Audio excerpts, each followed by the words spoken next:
Quick check. Stephen, can you still hear me?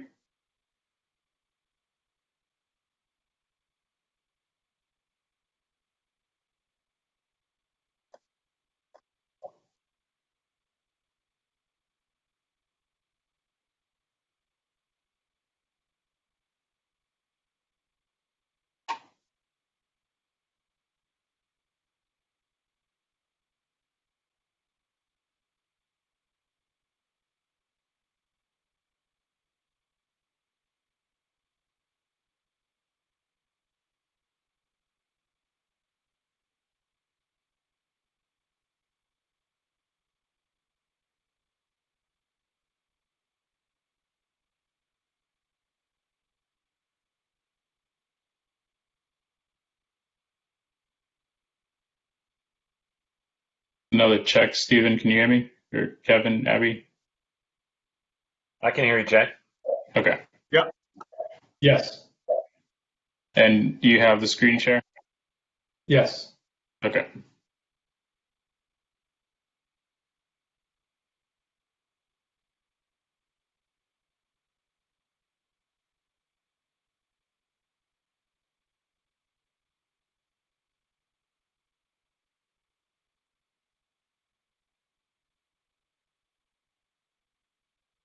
We're at 19 attendees. We want to hold off a couple minutes to get going, or just get going at right on time at 11. Standard practice is to wait about 3 to 5 minutes. Okay. Yeah. I'll plan for that. And we are live broadcast now, so attendees should be hearing us.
Hi, everyone. Just a quick note to the attendees. We're just waiting a couple more minutes here before we get started to give a few other folks a chance to jump in before we get started. So we are live, just waiting a few more minutes, a couple more minutes before we get started.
Hello and good morning.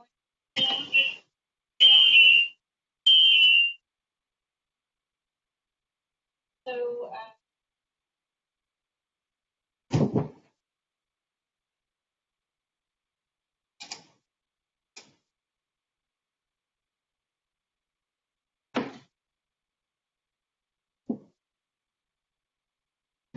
All right, it is 11:05, and I think we'll go ahead and get started. Just quick last check. Stephen or Kevin or Abby, can you all hear me? Yes, I think we're ready to get started, Jay. All right, great. All right, so hello to everyone and welcome. As we get started, I just wanted to note for your awareness that this webinar is being recorded. I know a few of the attendees have already asked about that, so this webinar has been recorded. My name is Jay Chikove from the Catalyst Projects. It's helping to support this Intelligent Forecasting Prize. And I will be your host today, along with a few additional folks on the moderating team. Good morning, good afternoon, and good evening from wherever you are, from wherever you happen to be. We're very, very excited to have you with us today. We're excited that you're interested in this prize that is seeking to address some very present needs that will impact people's lives undoubtedly. At the end of the day, I would venture to say that's what excites everyone that's attending this webinar is how this prize can lead to great impact in this work. And so we're very excited to have you all here. And to start off, I'll start off by a quick introduction of the team that will be facilitating this webinar today. We have a few folks on our end that would like for you to introduce to everyone here. And so I'll scroll down here just to to get to the names of the folks that we have facilitating the conversation today. On our USAID team, we have a few respondents for us today. Deirdre Jackson, who's our agreement officer at USAID. Kevin Pills, who is a senior supply chain advisor, the Office of Population and Reproductive Health, Commodity Security and Logistics Division in the USAID Bureau of Global Health. Glenn Milano, who is a senior public health advisor, the Office of Population and Reproductive Health, Commodity Security and Logistics, also at the USAID Bureau for Global Health. We also have Abby Wolverton, who's a data science and visualization advisor, also at the USAID Bureau of Global Health. We have Simplice Kamdem, who's a Senior Health Systems Strengthening Advisor, USAID Côte d'Ivoire. And on the USAID Catalyst project, which is a team that I am on, and again, as I mentioned, was just helping to facilitate this prize, we have myself, J.H. Kobe, manager in the USAID Catalyst project. We have Emma Haberen, who's an analyst on the USAID Catalyst project. And lastly, we have Diane Tite, who is our French language advisor, translator. And as we go through the agenda and the respective portions of the agenda, I think we'll get more acquainted with everyone that I just introduced.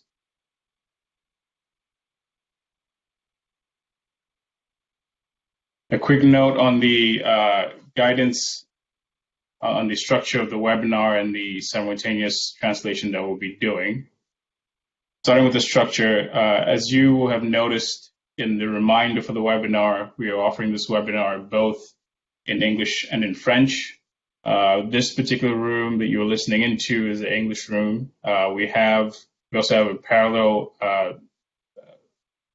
room in French that's receiving a simultaneous translation of this room for our French speakers. So I just want to pause and note that if you are a French speaker and you were intending to be in the French speaking room, if you go back to the calendar invite, the reminder that you received yesterday for this event, you will find the link to the French room, and we will have Diane there to help with that French translation. So just a note for French speakers, if you are intending to be in the French room, please refer to the reminder that was sent out yesterday with the details for the link to the French room. Both the English and French webinars today will be recorded and will be posted for your reference at a later date, which we'll get into in the announcements. An additional note on the language, English, as we noted in the prize document for this prize, English is a controlling language for this prize, and so whenever you're in doubt, be it with translation or otherwise, please refer to the English version of the documents or questions and responses provided today for guidance. Guidance regarding the Blue Jeans application. I hope everyone has been able to successfully connect with relative ease. It's good to see so many of us of the attendees have gotten into the webinar. This webinar will be an audio-only webinar. We will not be using the video feature at any point. Should your video feature turn on, we will respectfully help you to turn that off. And lastly, only the meeting presenters that I just introduced will be sharing content today via Blue Jeans. Lastly, but not least, we'll have a portion of this webinar will be dedicated to responding to live questions that our attendees present. You can find a chat feature for Blue Jeans on your rightmost panel. So if you do have a question, please drop a question in that chat box, and our team will be scrolling through the questions that are raised, and we'll be answering them accordingly. An additional note on the questions that we'll be answering. We will prioritize responding to questions for clarifications to responses that were submitted on the submission date, and that will be raised today. So in short, we'll go through, for the Q&A portion of this webinar, we'll go through the questions that were submitted, we'll provide responses to those questions, and if you have an additional question or you need a clarification on any of the questions that were submitted and responded, please put your questions in the chat window, and we will respond to those as possible. We will not be responding today to new questions that may have come up since the close of the question deadline close. Now, I want to go through just a quick overview of the agenda for today, just to orientate everyone. So we'll start it off with welcome and overview and introductions by myself, J.H. Kowe. We will move into some opening remarks that will be given by Kevin Pills. Following that, we'll have a couple key announcements for the attendees leading into the rest of the webinar. We'll have, following that, an application walkthrough of the application platform, SMA Apply. That will be provided by Emma Habdurand on the Catalyst project. We will then lead into a brief overview of data, and this will kind of just allow us to give a little more context on data and hopefully answer some of the questions or prevailing questions you have regarding that. Time permitting, we'll also touch a little bit on the Jupyter Notebook, which is obviously the platform that we're using to review the model submissions. Following that, we'll jump into the Q&A portion of the webinar, which will be our largest chunk of time. And for the Q&A portion, that will be follow two parts. The first being, as I mentioned, the reading of the questions that have been submitted and the responses to those by the different technical respondents that we have. Following that, we'll have a live Q&A session, and we will be, for the live Q&A session, we'll be referring to questions that have been submitted via the chat by attendees, and again, in response to what's presented in the submitted questions and answers. Lastly, we'll have some key announcements. Just looking forward at the submission date that's shortly approaching, and then we will close out the webinar with some closing remarks from Kevin again. And some summary points, once again, on today's agenda. As I mentioned, responses to all questions submitted by August 4th, by the August 4th deadline we provided today. We can only respond to live clarifications or follow-ups to questions that were asked by the August 4th deadline. To ask a clarification question or to follow up, and please, I mentioned, use the chat function on the right side of your screen and refer to the question. And this is key. Just please remember to refer the question number from the document on the screen when typing your question into the chat. And just to make that more clear, if you have a question, as you type it, just make sure to note the question number that you heard that you are referring to. So if it's question 1 that you'd like a clarification on, just say, I'm responding to question 1. I would like a clarification on question 1 on XYZ. Lastly, if we determine that additional discussion is required on a specific question that's raised, that's raised by the attendees, we will include that in the final written responses that will be posted on the Forecasting Prize website by the end of business on Wednesday, August the 20th. Again, just to go over that, any questions that require additional discussion on our part will be held and posted on the website by close of business on August the 20th. And with that, I will keep our agenda moving and call upon Kevin Pills to give us our opening remarks and to get us going. So, Kevin, if you can hear me, Thanks very much, Jay. Appreciate it very much. Welcome everybody to the webinar. Thank you very much for your participation. We're really excited to have a large group of people interested in this competition. We really welcome you. One quick note to the other moderators. I shared the link to the grants.gov link that has the document that we'll be discussing, but that link doesn't seem to be working. So perhaps somebody could pull up the correct link and reshare it. So first of all, I just wanted to thank everyone who has been involved in developing the competition, USAID staff from headquarters and our mission in Cote d'Ivoire. Many of us are on the call today. The USAID Catalyst project implemented by Resonance, who's been supporting us throughout this process and will continue to be involved. And then the Integrated Health Supply Chain Technical Assistance project in Cote d'Ivoire, implemented by Chemonics, who supported us as we were preparing for the competition. And then I definitely want to give special recognition to the government of Cote d'Ivoire, who is an essential partner in the competition.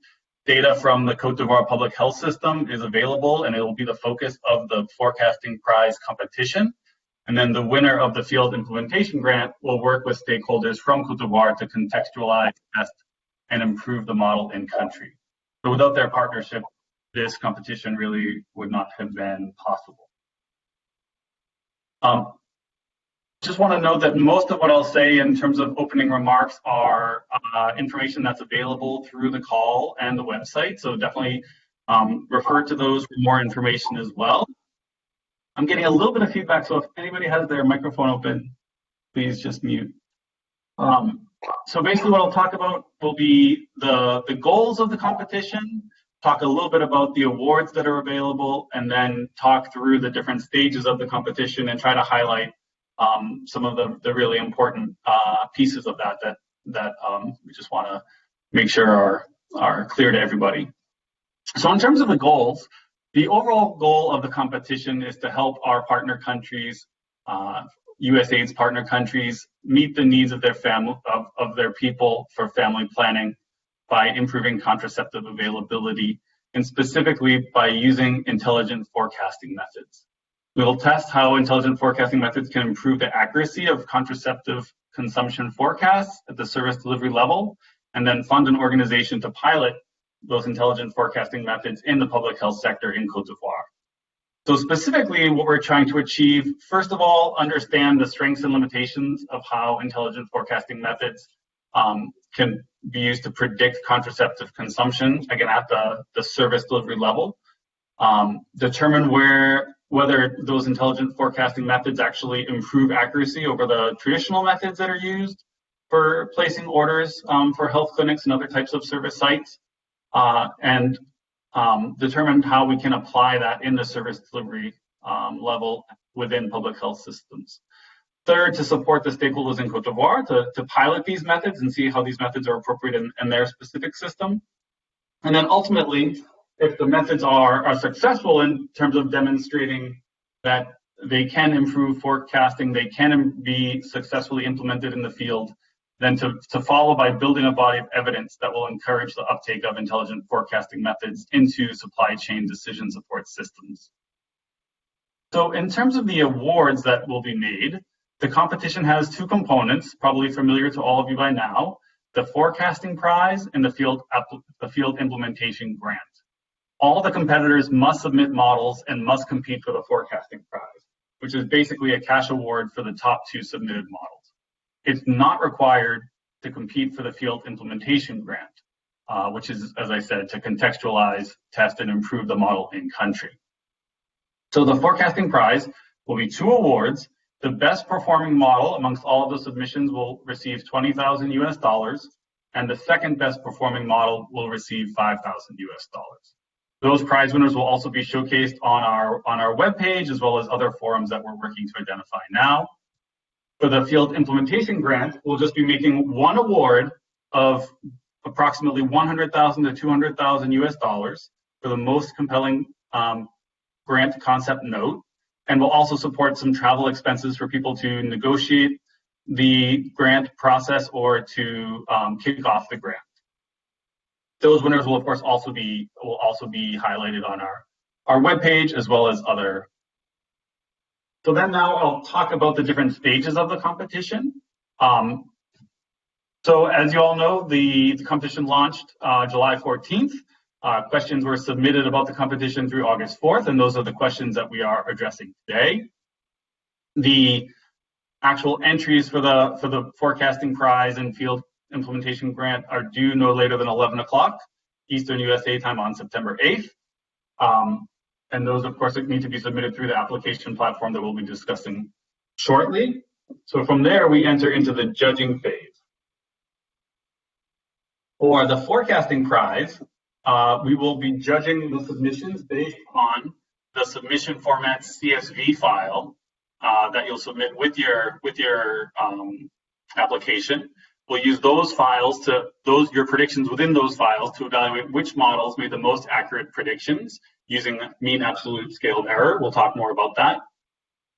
We'll also then validate those models that have the best predictions to ensure that they adhere to the rules and requirements of the competition. The top 2 entries win the prize, as we've talked about, and we expect to make those announcements in October.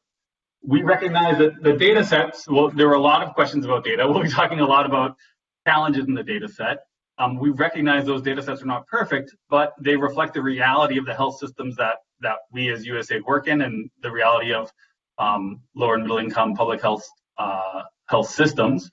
And a forecasting system, to be successful in that environment, needs to be able to cope with those data challenges. So we recognize those challenges. So after the forecasting prizes are awarded, we then go into the phase of judging the expressions of interest, which you will submit along with your model if you're interested in competing for the field implementation grant. So as I said, while all competitors must compete for the prize, not all need to compete for the implementation grant. The eligibility criteria for the field implementation grant are more stringent than the forecasting prize. So some individuals or organizations might be eligible for the prize, but not for the grant. So, and then evaluating the expressions of interest, the first thing we'll do, and again, for the implementation grant, the first thing we will do is screen for eligibility in accordance with the rules of the competition. And then we'll start building a short list of competitors who will enter the next phase of co-creation and concept note development. The first criteria to building that short list will still be the accuracy and performance of your model, really the accuracy of those model predictions. This will not be limited just to the prize winners. There'll be a much longer list of models that will enter into the next phase. The top performing models will enter into that. Remember that because it's not necessary to compete for the field implementation grant, some of the top models may not be submitted by competitors who are competing for that. So some of those top models may not enter into the field implementation grant phase. So, for after the initial evaluation of looking at the top performing models amongst those organizations who are competing for the grant, the next step will be looking at the narrative expressions of interest. So again, that will be part of your application, and there are 4 evaluation components in the expressions of interest. First of all, we'll look at your understanding of the problem. So we'll examine your expression of interest to assess the extent to which you understand the challenges of contraceptive forecasting, especially at the service delivery level, and your overall understanding of how an intelligent forecasting method might be utilized in a health system in low and middle income countries in general to overcome those challenges, and in the particular case of Cote d'Ivoire. Then second, we'll be looking at local applicability. So we'll assess your explanation of how your proposed model and your approach to implementing the grant will address the local needs and context in the Cote d'Ivoire public health system. And we'll assess your connections to the country, which might include your presence in the country or partners you have in country, to show that local knowledge and local context. Third, we'll assess the implementation capacity. So we'll be looking at your capacity to deliver the project that the field implementation grant, including the details of how you would staff and manage the grant, how you propose that the model would be maintained over time after the grant concludes. And then lastly, the past performance. So we'll look at your past experience implementing similar projects. So we'll look at all 4 of those criteria to assess the expressions of interest. And then we'll look at the combination of best performing models, strongest expressions of interest to develop the short list of competitors who move on to the co-creation stage. So the shortlisted organizations from that expression of interest phase go on to co-creation and start developing their concept notes for the field implementation grant. So one thing I want to note here is that organizations who submit a top performing model but are not interested in competing for the grant itself will still be invited to be part of the co-creation process. Those organizations can share information about the model, about their models, and potentially join forces with other organizations who are competing for the field implementation grant. So the co-creation will be a combination of the organizations chosen based on their expressions of interest, who are the competitors for the grant, as well as other organizations who have strong models, but are not directly competing for the grant. So the purpose of the co-creation efforts are various. So first, to share lessons learned and good practices in developing intelligent forecasting models and in implementing forecasting methods at the service delivery level in the field. We'll share some of what we learned from our assessment of the models, and also participants in co-creation can share their lessons. Second, to provide ideas to customize and improve intelligent forecasting models and optimize field implementation in Cote d'Ivoire. So for example, we'll have some stakeholders from Cote d'Ivoire talking about the country context, which will help optimize the models for that context. Third, it'll provide opportunities for organizations that are competing for the field implementation grant to learn from or possibly utilize forecasting models that other organizations developed for the forecasting prize. So an organization who's on the short list to compete for the grant could choose to partner with another organization who developed a stronger model or a model that has more potential, and utilize that model moving forward. Or just take lessons from other model developers to strengthen their own model. And that model will then be submitted again in the concept note phase, that improved model. So in terms of going back to the purposes of the co-creation, the fourth, encourage new partnerships and strengthen existing partnerships to improve the quality of the forecasting models and the field implementation grant approaches. And then lastly, deepen competitors' understanding of operating in the local context in Cote d'Ivoire. So again, we'll have some webinar sessions specifically around the context in Cote d'Ivoire to provide that information.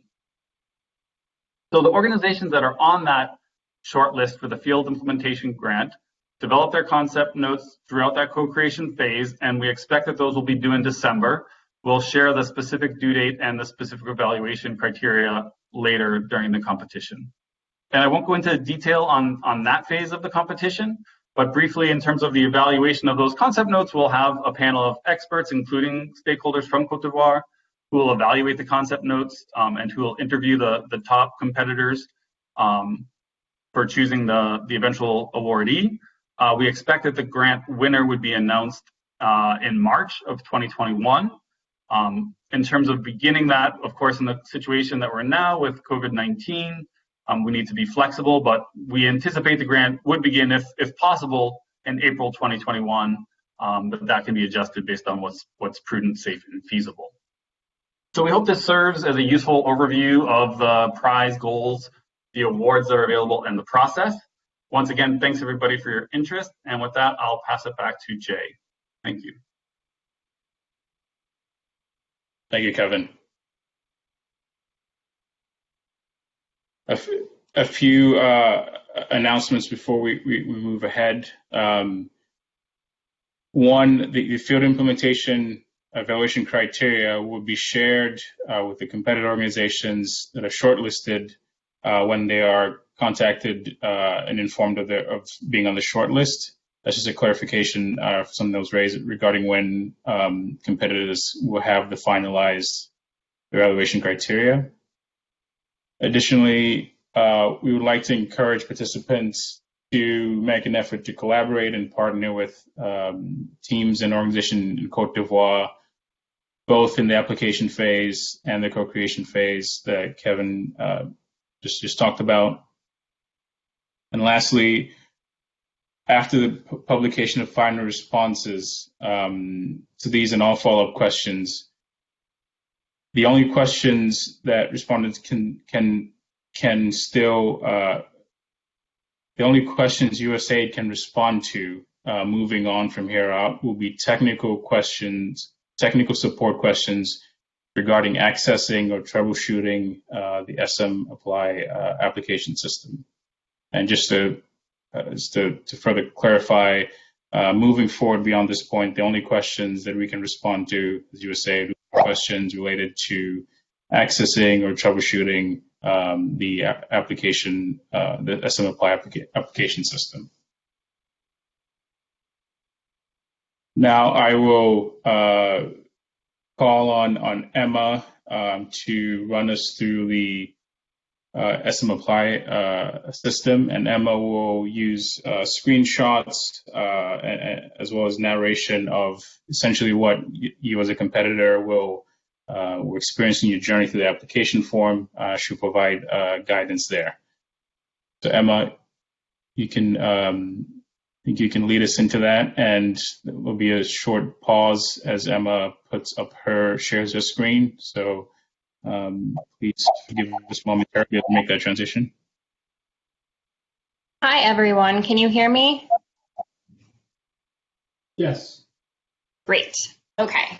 So my name is Emma Habron, and I'm going to walk you through how to enter the intelligent forecasting competition. There's a lot to go through, so I'm just going to jump right into it. And everyone can see my screen, correct? Yes, I think you should click present so that you have full screen. I should. Is it full screen now? Not yet. It should be. I set to present. I'm not sure what else. Maybe stop sharing, click full screen, and then reshare. Stop sharing.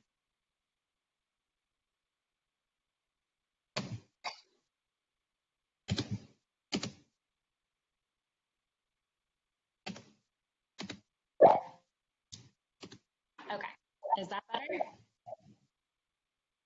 Yes. Great. So as step one, you need to go to the Intelligent Forecasting website and click one of the links to the entry platform. These can be found throughout the different pages of the site, but are easiest to find on the main competition page with the Enter Now buttons. You can see here I have an arrow pointing to one. Step two is that you need to log in or register to use the entry platform. It's fairly easy to do, but if you need more detailed instructions, you can find those on our website submission guidance and requirements page, which is listed under resources. I've also put the link there. This is a screenshot of what that login or register page looks like. If you need to register, you can click the sign up link in the upper right corner. If you've already registered, you can just log right in. Doing this will redirect you to the entry platform. Now that you're signed in and ready to enter, you can click the Apply button.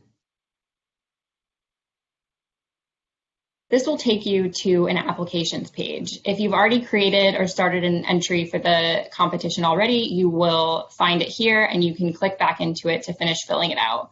You'll be able to return the entry as many times as you'd like until you submit it or until the competition closes on September 8th.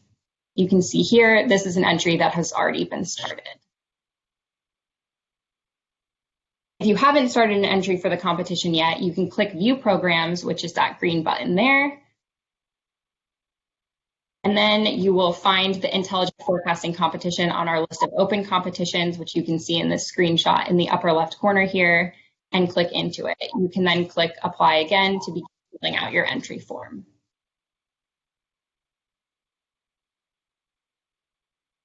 Step 4 is to fill out your entry to the competition. The form has 4 sections: general acknowledgements, which you have to fill out to access the other 3 sections, competitor and organization details, data and submissions, and program evaluation and needs assessment. The general acknowledgement section is pretty straightforward. It has 7 multiple choice questions to verify that you're eligible for the competition and to make sure that you fully understand what's required of you.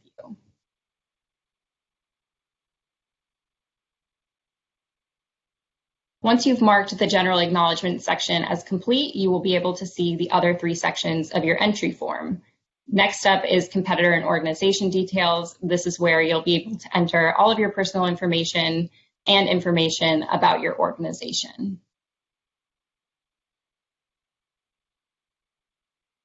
The third section of the application is the data and submissions section. This section will have 2 pages if you're applying only for the prize and 4 pages if you're applying for both the prize and the grant. The first page of this section is where you'll find the data and be able to download it. You can see I've circled the link for that here. The second page of this section is where you'll upload up to 3 models and answer questions about each. As you would expect, this starts with the first model. For most of these response questions, you will be asked a yes or no multiple choice question about whether the response you've entered includes any confidential or proprietary information. You can see an example of that here. There's the response question above and then that multiple choice question right below it.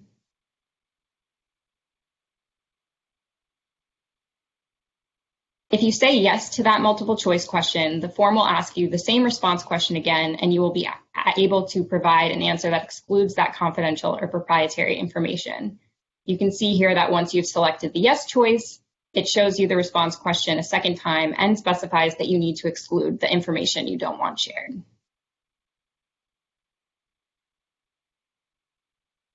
Once you've answered all the questions about your first model, you will be asked whether you're uploading any additional models, and if so, how many. If you're uploading multiple models, you will be shown the same questions for each of them.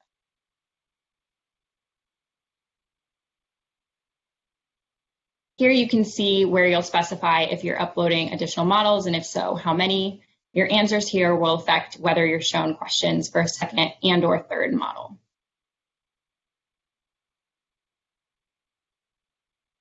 After all of the model questions, you'll be asked whether you're competing for the field implementation grant.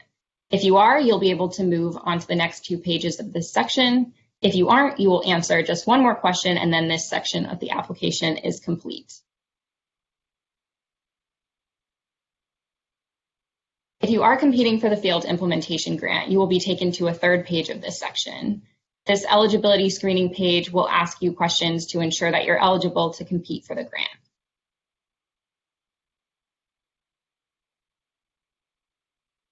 The 4th and final page of the section is where you will fill out your expression of interest for the field implementation grant.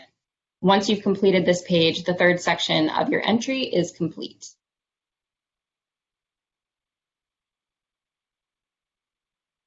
The 4th section of the application is program evaluation and needs assessment.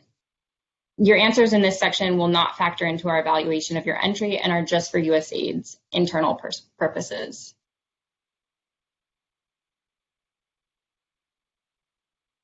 Step 5 is to submit your entry form. You can track your progress for your entry form in this box to the left. This is how you'll be able to tell when your entry is ready to be submitted.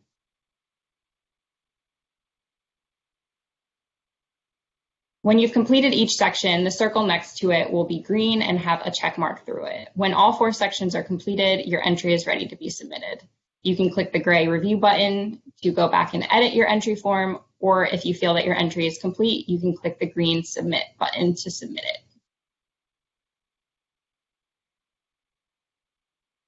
And then you're done. You will have officially entered the Intelligent Forecasting Competition. Thanks for walking through the entry form with me, and I hope you enjoy the rest of the webinar.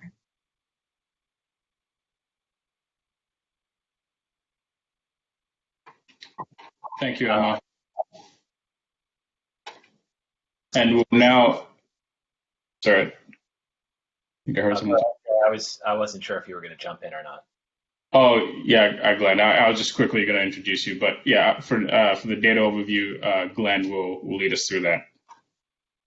Awesome. Thanks, Jay. Thanks, Emma. And thanks to everybody that's on the call. We really appreciate your interest and your submissions. So what I'm going to do here is really try and give you an overview of our data and hopefully demystify some aspects of it for you if you're not familiar with this context and data. For people like myself that work with data day in and day out, and as part of the many initiatives at USAID that are supporting improvements in data collection, visibility, and analytics, sharing a data set such as this presents a great opportunity for us all, for researchers, and of course for recipients. We're excited by the solutions you'll create, and thank you for your participation. While all of the data that's presented as part of this forecasting competition is native to the information systems used in Côte d'Ivoire's supply chain and health system, our job of collecting the data, defining it, cleaning it, and sharing it was not easy. I'd like to say a special thanks to our colleagues in Côte d'Ivoire for their hard work, dedication, and persistence. To say that we couldn't have done it without them is a gross understatement. Before I get into the data, I'd like to cover some larger contextual issues around the data quality, and questions we're asking in the narrative and commenting in your code in particular. With regard to the data quality issues and questions we will address shortly, please understand that these systems are far from complete and perfect and automated, and that no matter how much we improve systems at the country level, there will always be data-related challenges. And we're hoping that you all can show us some new and innovative ways to address these limitations through your models, sharing your thinking in the narrative, and with the great questions we hope you will continue to pose to us. So from a data perspective, why the competition? Kevin's already spoken to this to some degree, but I wanted to reemphasize that we're doing this competition because we believe that sourcing ideas from a broad base of knowledge and experience is the best way for us to make progress in this area of forecasting, which is really so important to hundreds of millions of people. All of your applications and models will be reviewed closely and carefully, and thanks again for your participation. Emma went through the SM Apply form, which had the specific narrative questions in the application process. We're asking these questions in the narrative portion of the application because it's really the best way for us to understand your thinking. We don't expect essays. There are limitations in how much you can put in there, but we really do hope that you can distill the most important elements of your thinking and models into answering these questions. In the call, we asked for fairly liberal commenting in your code. This is really important for us as we have a great deal of models to work through in evaluating the scores and different approaches and methods. And your comments are really going to be invaluable in this process. So please take the extra time to make your comments, which will really go a long way in helping us to understand your work. So now regarding the data. As I said earlier, we're super excited to bring this incredible data set as it is not readily available in this format and across these many systems. I'll talk briefly about each data source, which hopefully gives you additional context in developing your approach and using the data to maximum effect. The primary data set comes out of an electronic logistics management information system. That file is called contraceptivelogisticsdata.csv. As I said, this is the primary data set and the only one that you're required to use in the competition. All of the secondary data and recommended supplementary data sources are optional. This data really comes from the information backbone of the supply chain and is the data that all of the supply chain practitioners, managers, and analysts are using to make inventory and procurement decisions and all supply chain related decisions from the national level down to the sites. Please know that these systems continue to be a work in progress, and over the years of 2016 to 2019, there are fluctuations in the number of sites contributing data, the actual quality of the data, and the number of invalid or missing values. We've moderately cleaned the data to try to optimize your ability to forecast from it, but it remains far from perfect. This is something that competitors need to account for and find innovative ways to work around. We really do look forward to seeing your solutions. The first secondary data set is the contraceptive case data, which is both in a monthly form and an annual form. This comes out of the health information system in Cote d'Ivoire, which is called DHIS2, and is collected at the health facility level and represents routine data pertaining to contraceptive use, aggregated at the district level. Data dates range from 2016 to 2018, and it is likely that there are sites reporting into this system in each district that do not report into the ELMIS system. There also may be discrepancies between the number of district and district names in the data set compared to the primary data set. The service delivery site data.csv file, this is simply the geocoordinates for each of the health service delivery sites in the primary data set. The product.csv has some additional information, including the product code, product type, and product name for contraceptive products in the primary data set. If you have questions about those products, you can certainly just do Google searches using the product name to uncover a wealth of information about those individual products. The recommended supplementary data sources, these are some of the more widely known, publicly available external data sets that you can use for the competition. Of course, they're not required. And this is not an exhaustive list of resources, and we encourage you to find other sources if you believe it's going to help your forecast.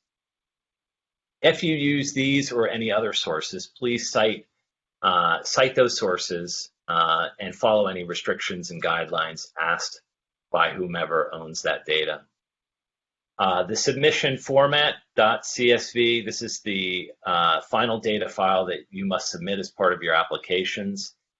The predicted value column should be updated with your predicted consumption, which is under the stock distributed values.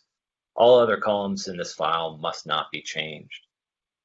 And a quick note on the Jupyter Notebooks. We've asked for all submitters to share your models through the use of Jupyter Notebooks because we believe this is one of the best ways to review the models, try out your code, and share them among our team.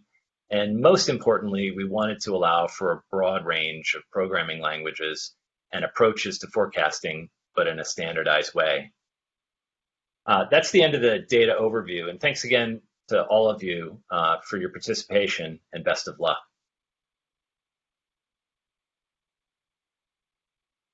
Jay, over to you. Yeah, thank you, Glenn. Thanks so much. And we're now at about halfway through our webinar. We'll be moving to the question and answer portion of the webinar. As I mentioned, we'll start off with the reading of the questions that were submitted by the deadline and the associated responses. And after that, we'll have a live round where we will respond to requests for clarifications on the questions, on the responses and offered. For our technical respondents, just want to note that we are about halfway, so just to keep with time, just be mindful of your pace. That said, I think we can move in. Just one final note on here. So we'll have three different buckets of questions. So we'll have one bucket is related, one grouping of the questions and responses is under procurement and application, which Kevin will lead. We'll have another bucket under data, which Glenn will lead. And lastly, a bucket under program and context, which Kevin will lead. So Kevin, I will scroll down to the first question and pass the mic over to you. Great, thanks so much, Jay.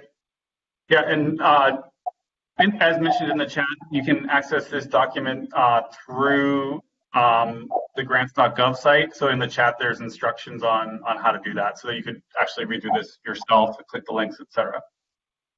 Great, so the first question on procurement and application, I'm trying to determine how many EOIs may be submitted from my university. I see that on page 7, there is a limit of 1 EOI, that's expression of interest, per competing party for the field implementation grant. Does this mean that the university may only submit 1 field implementation grant EOI, or that a single individual applicant from the university can only submit 1? And are there limits on the number of submissions for organizations on the forecasting prize? So our response to that, so I'd like to note that actually in the document that was posted on grants.gov, there's actually a typo in this section. So this is the corrected answer here, which we'll update later on. This is the one answer that actually will be different from what we're reading here from what's posted on grants.gov. So this is specific to universities. Each individual team or lab at a university will be considered an individual competitor. Therefore, each team or lab at a university can submit a separate expression of interest, including the accompanying models, keeping in line with the competition rules that are discussed in our eligibility information requirements section of the website.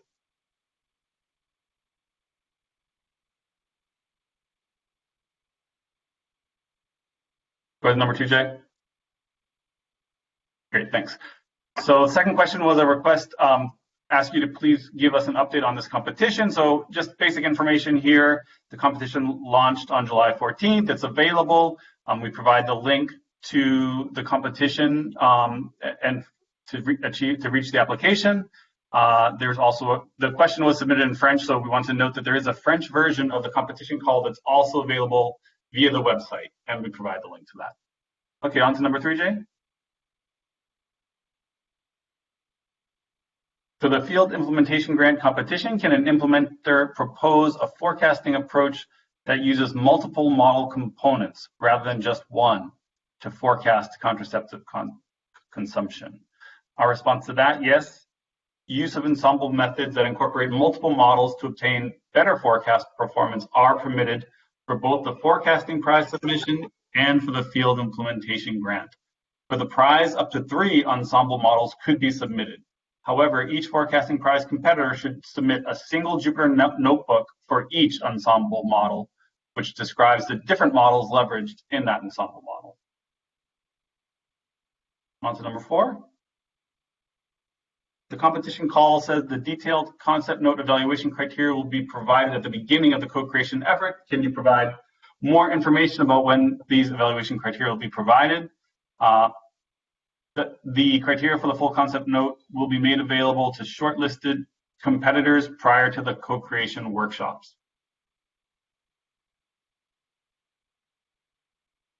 Can we be awarded the forecasting prize if our submitted response template has the best MACE, but we provide no write-ups, no Jupyter notebook models, etc.? So I'll skip the rest of the question on that and say, our response, all competitors are required to describe their submitted model and provide a Jupyter notebook in order to be considered a complete submission. Incomplete submissions will not be eligible for the forecasting prize. On to number 6. Where do we go to register so that we can access the time series data? I had trouble finding this in the posted documents. There was also a question, I think, around this in the chat. So in order to get access to the data, you must enter the competition website via our link, register for the competition, and fill out some information. Then section 3 of the application, which is data and submission section, will provide access to the data. So there's just minimal application data that you must enter before you can access that data in section 3. On to number 7. We have consulted the facts, frequently asked questions, and saw that to apply for the field implementation grant, we must be a registered entity somewhere in the world and have or be in the process of obtaining the legal right to implement the project in Côte d'Ivoire. Would it be possible to partner with an eligible team? If so, would it be possible to facilitate communications or provide contact details? Our response to that is, if you are a registered entity somewhere in a non-OFAC, in other words, not a country on the Office of Foreign Assets Control list, and there's a link there to look at what the OFAC countries are.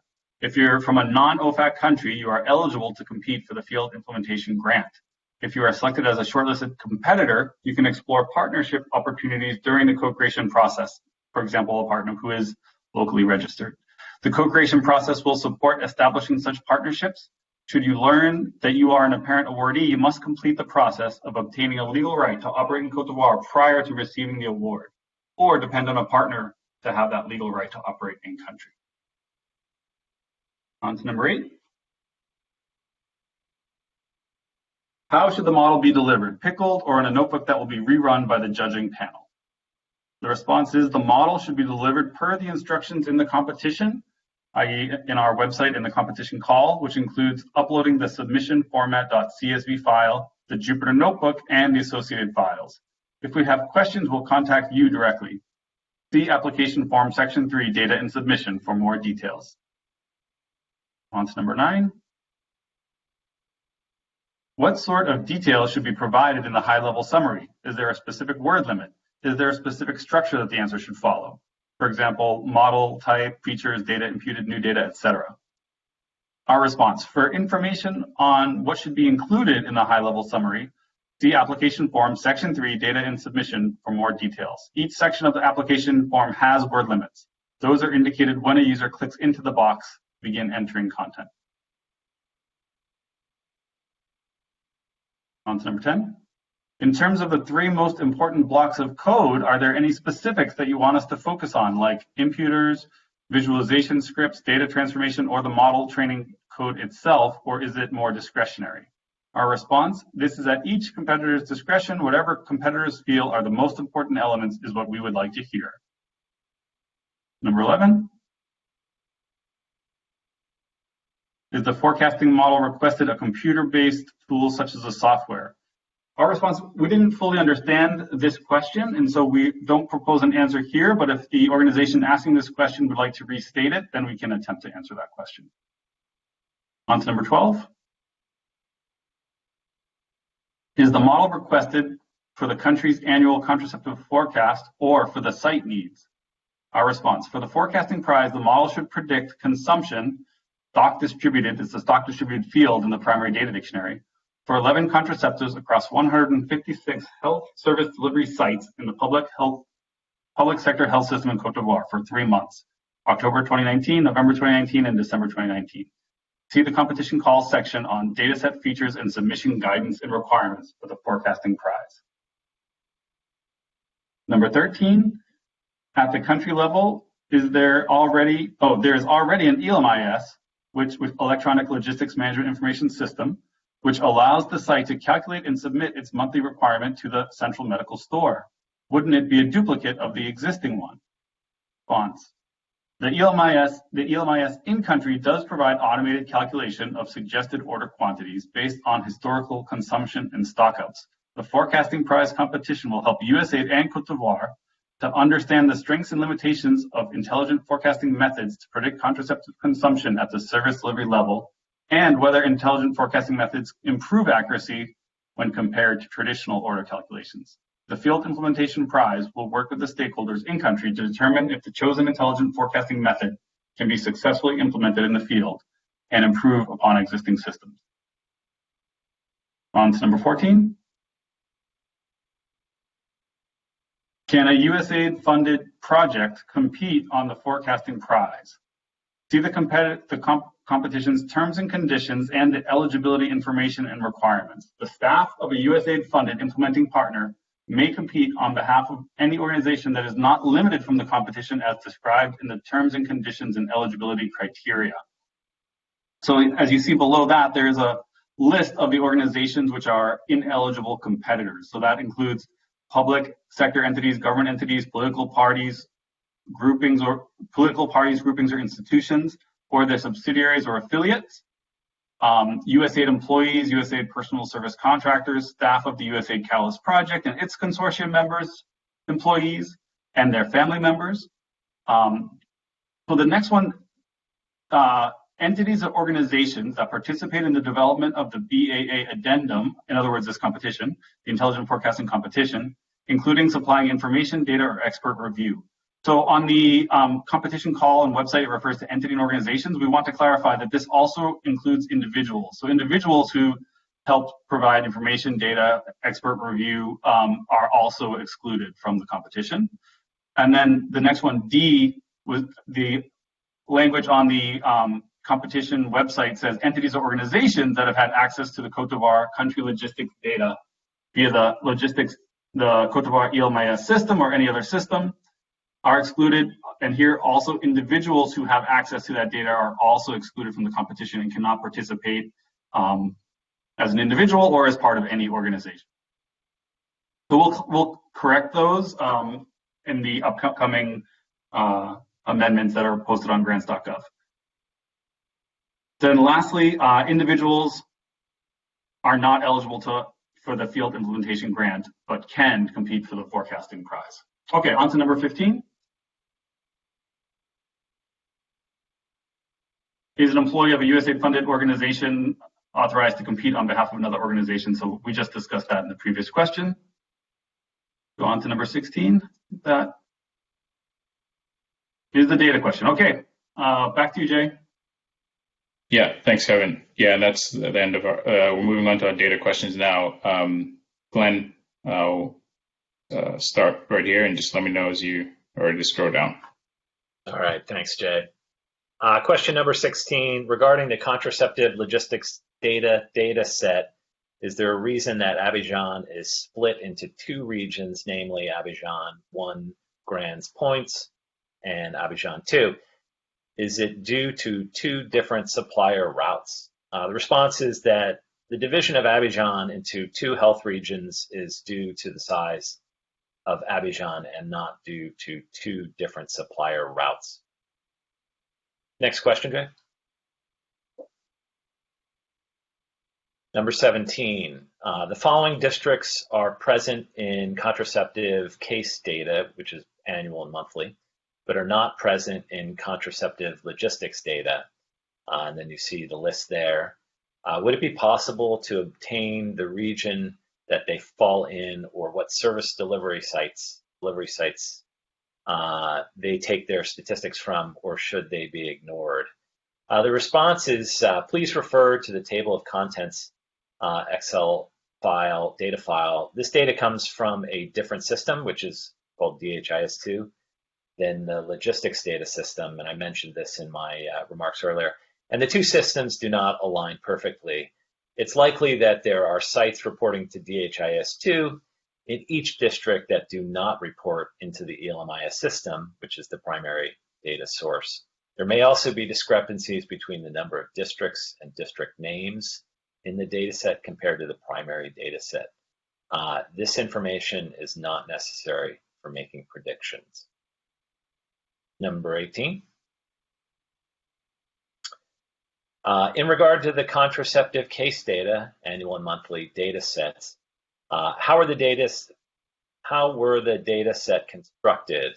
I'm actually going to read the response for each one of these as I go through it. The contraceptive case data sets contain data from the DHIS2 system that captures routine health facility data pertaining to contraceptive use, aggregated at the district level.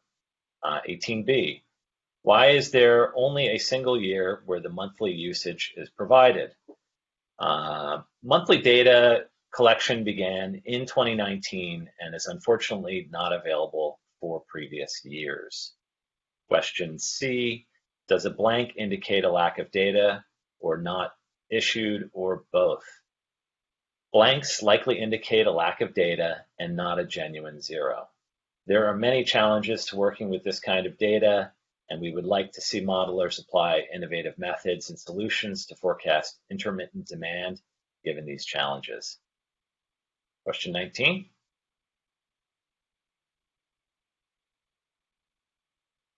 Question 19. Is the annual contraceptive data file accumulated from monthly data?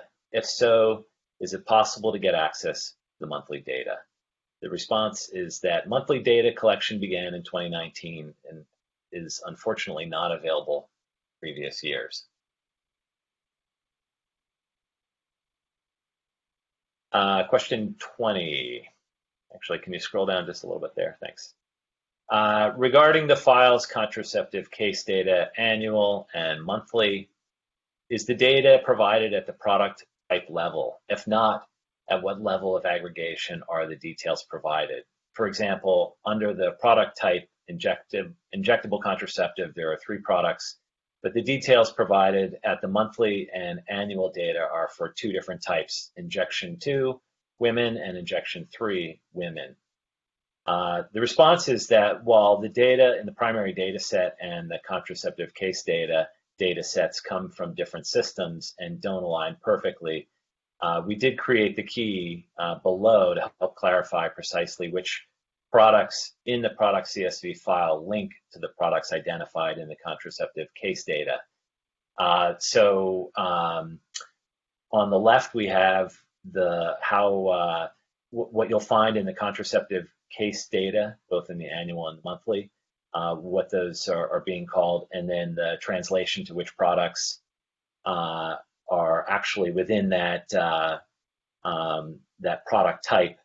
The exact products is on the right.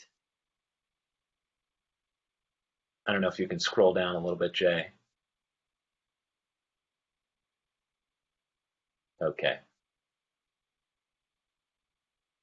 Next question. 21. 21. I'm trying to understand the relationship between the following input variables for, say, implant that make up consumption out implant variable, and I'm wondering if the following is supposed to be true. Stock T-1 plus received minus dispense equals stock T, and then B, dispensed equals old plus new, where stock T-1 is stock from previous period. So the response is that we verified that the calculation is correct, but we have not verified that it carries throughout the data set. There may or may not be cases where the data points are entered manually or incorrectly and do not fit this calculation for other reasons, or for other reasons that we're not able to explain. So the assumption is correct, but whether or not it actually is being followed throughout the data set, we do not know. And question 22.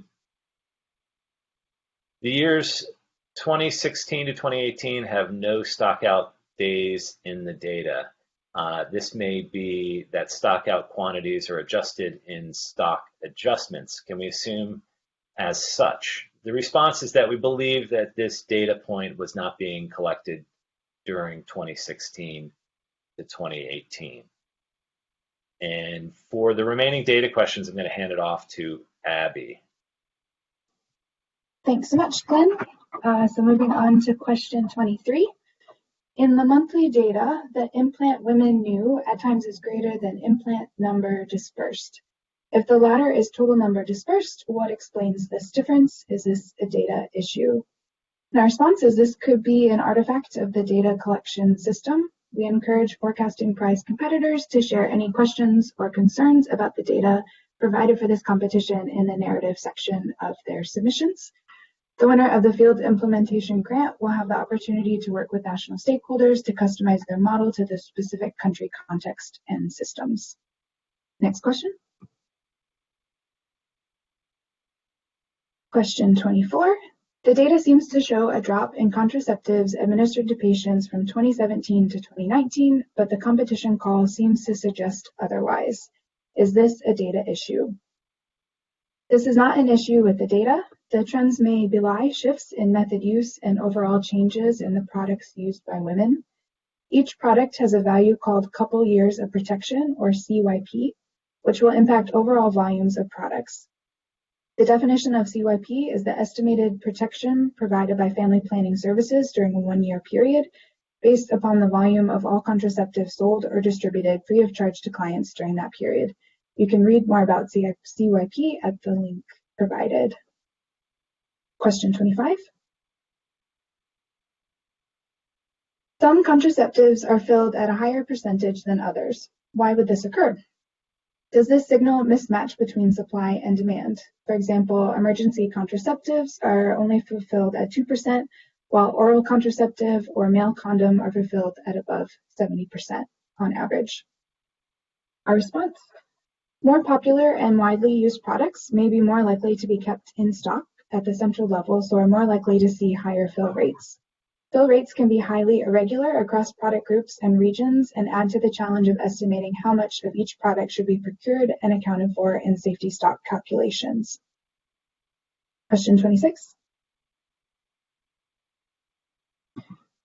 For external data sets, can we use data from the test period, October to December 2019, for example, weather data, for prediction? And could you please provide more details on how each component of the metric is calculated, preferably the exact formula? 26A, for instance, what does mean in the metric? Is it an average over all items in submission format, CSV? Is it an average by each product, then over products, or something else? On the Wikipedia page, there are two versions of the metric. Which one should we use? And then finally, how are the cases in the test set handled when there is an invalid data point for period T-1 in the denominator? If you can scroll down to the response, Jay. So for the first question about external data sets, yes, you can use data from the test period, October to December 2019. There are no restrictions on additional outside data that can be used other than it is public data and can be cited to the judges. And then for the questions about the evaluation metric, or MACE. So our MACE calculation will be for a non-seasonal time series, and the formula is, as you can see on the screen. More information can be found at the links that are provided. And we will utilize the mean of the absolute scaled errors for each product at the site level across the 3 months of the prediction, October, November, and December 2019, and the mean of all MACE values as an overall score. And then finally, when there's an invalid or missing data point for period T-1, we will use 0 to score your predictions. Question 27. This is a similar question. Please clarify, do we calculate MACE for each product and site level and after that average the result, or just calculate MACE for all prediction? So response is yes. We will calculate your MACE for each product at the site level with our test data and then average the MACE scores for an overall forecast accuracy measure. Question 28. If we have missing data on the train set, do we use the number as 0 to find in-sample denominator of MACE? For example, given this time series, which you can see below, how do we calculate YT minus YT minus 1? If there's an NA value, do we calculate 11 minus 0 and 0 minus 10 for series with NA value? So please see the previous response regarding the MACE calculation, and then for the specific question at the end, we'll replace any NA values with a 0. Question 29. Please bear with me on this one, it's rather long. And maybe it would make sense to go back and forth on this too, Jay, if you can follow me with the scrolling. So to start, regarding the data file, submissions format, and contraceptive logistics data, there are 1,052 total product site combinations to be predicted, 1,357 total historical product site combinations data available. And just to note that out of those 1052 IDs to be predicted, there are 6 product site combinations which have no historical data available. So the first question here, question A, is, are the historical data related to these product site combinations not available, as the product was never sold in that site before, or data is missing? And then they provided a table of these product site combinations. So a response to this question A is that the historical data for the listed product site combinations is not available, although the reason for this is not known. If you can scroll down a little bit, Jay. Question B is then there are 305 product site combinations historical data available in addition to the 1,052 IDs to be predicted. Can we use these data to fit the model? Our response to this question is there are many challenges to working with this kind of data, and we would like to see modelers apply innovative methods and solutions to forecast intermittent demand given these challenges. Therefore, it is at the competitor's discretion whether or not to use historical data that doesn't match the prediction file. Question C. There are 385 product site combinations in the historical data with only zeros in the stock distributed column. These combinations frequently have a non-zero values for the stock ordered column. Can we completely ignore these time series since the scale of the time series is 0 and MACE with a scale of 0 is undefined? And our response to this question is that it is also at the competitor's discretion whether or not to ignore certain time series. And then question D, are invalid zeros taken into account for the scale calculation in MACE? And our response to D is that invalid zeros or missing data will be imputed with a 0 for the calculation. And then last but not least, question E, does the scale of a time series take into account the leading zeros of the time series?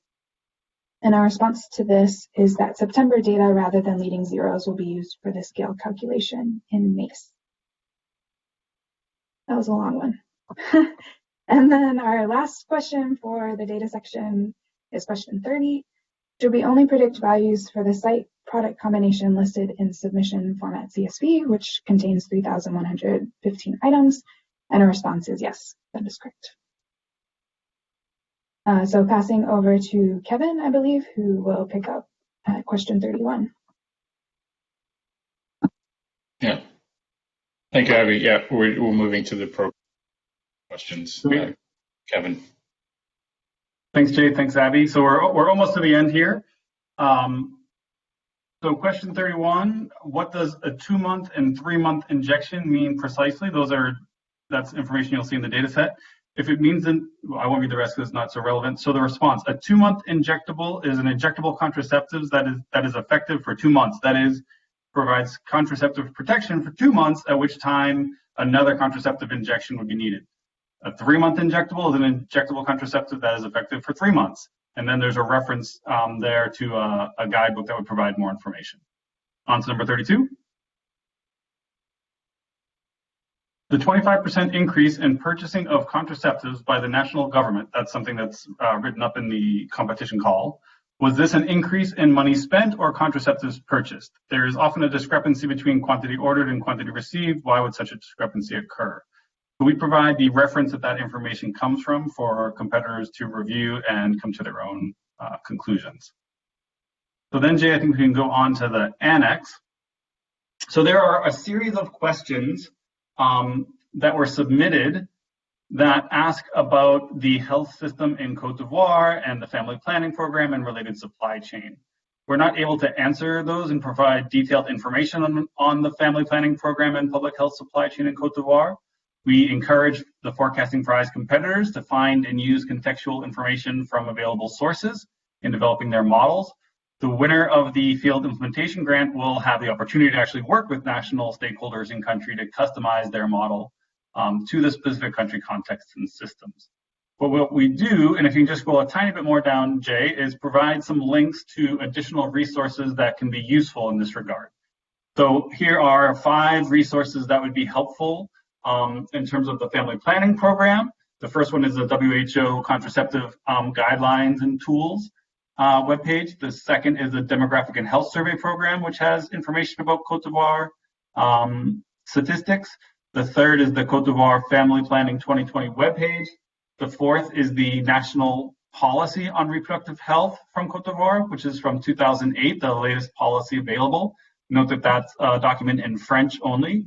And then the fifth is the National Strategic Plan for Maternal, Neonate, and Child Health. That is 2016 to 2020, and also only available in French. And then there's one additional resource about public health supply chain, which is the National Supply Chain Assessment Report, which is from 2015. So then if you want to scroll just a little bit further down, Jay, so people could see all the questions, if we can get them all on the screen. These are the questions that were submitted that we are not answering. So you just get a look at what those are. So sorry that we're not answering all of those questions, but we think those references will give you some information, and you're welcome to use other sources to collect additional information. And so I think that concludes, thanks Jay for just scrolling down there a little further, perfect. Concludes that section, and I'll hand it back to you, Jay.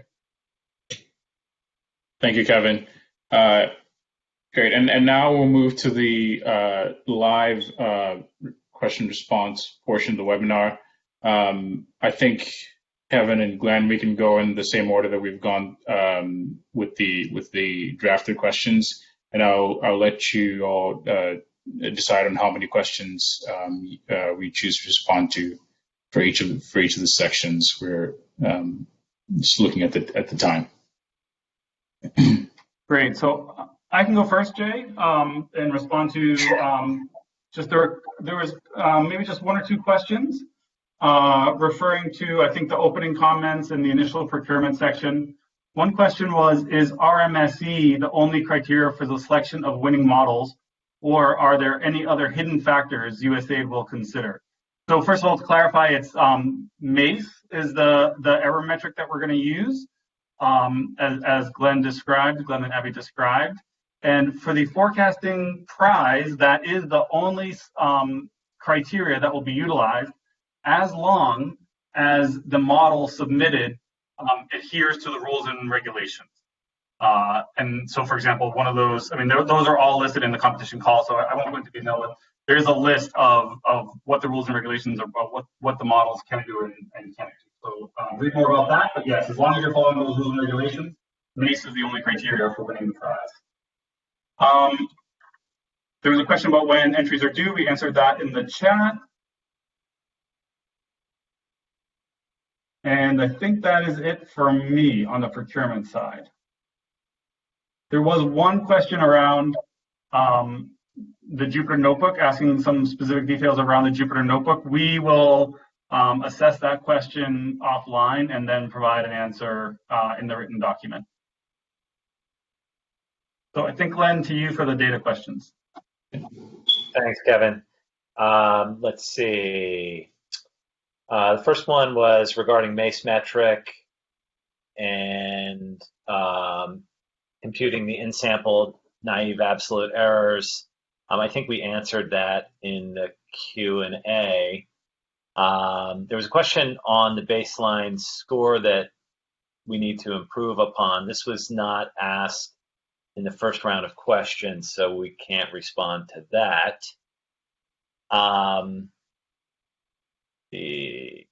Kevin, I believe you did the root of mean squared error is the only criteria, and you did the entries due.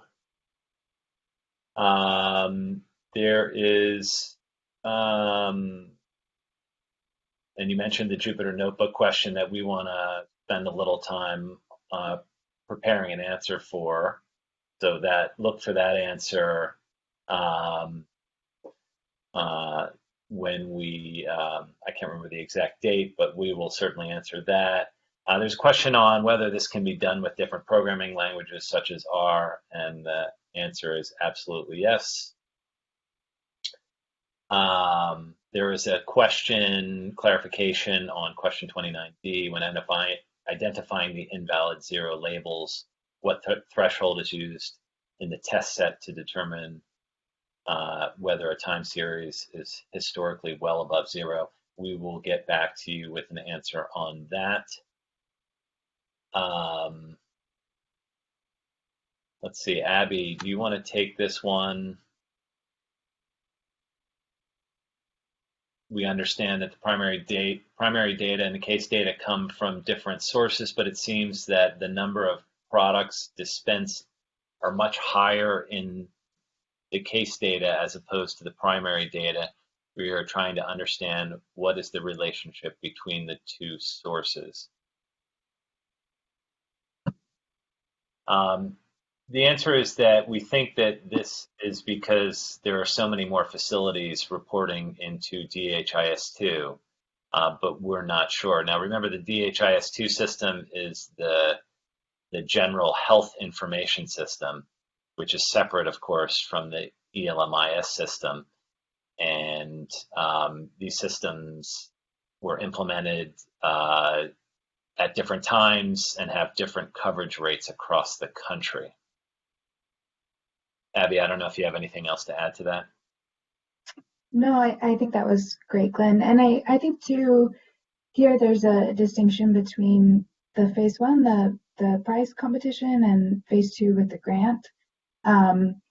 There'll be more opportunities, and we're looking forward to more discussions about these particular data sets and how to improve them, and if there's any additional information that would be helpful. So it's not a very specific answer right now, but definitely something to continue talking about throughout the process of this competition.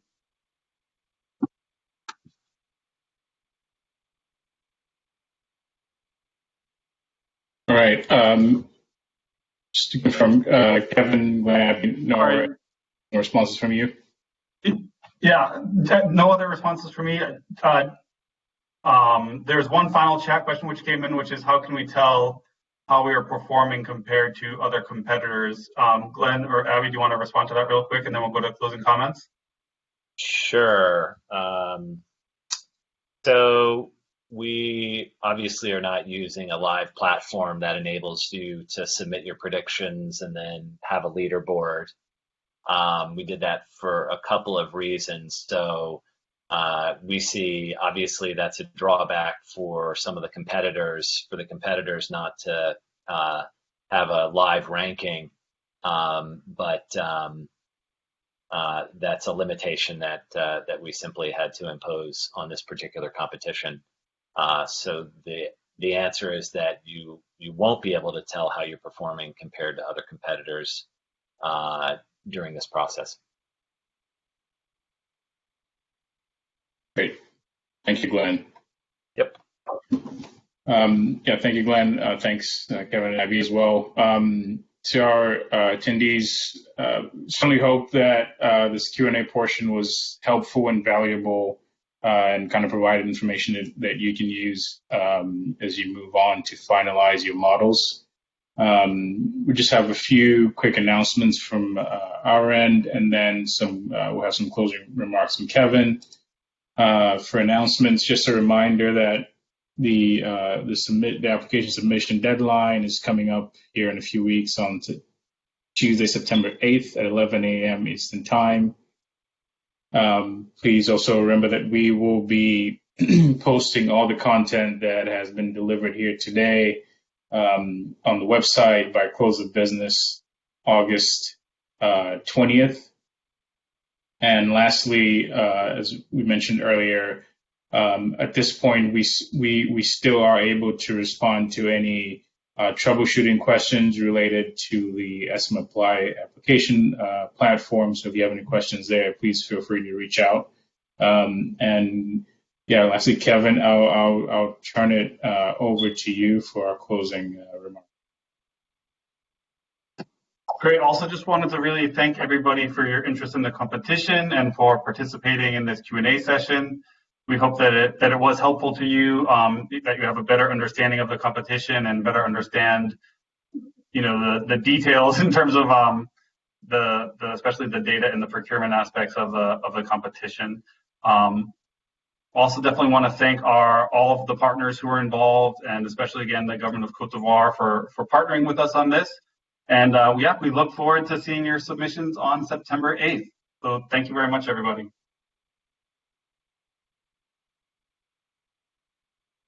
Great. Yeah, thank you. Thank you very much, everyone.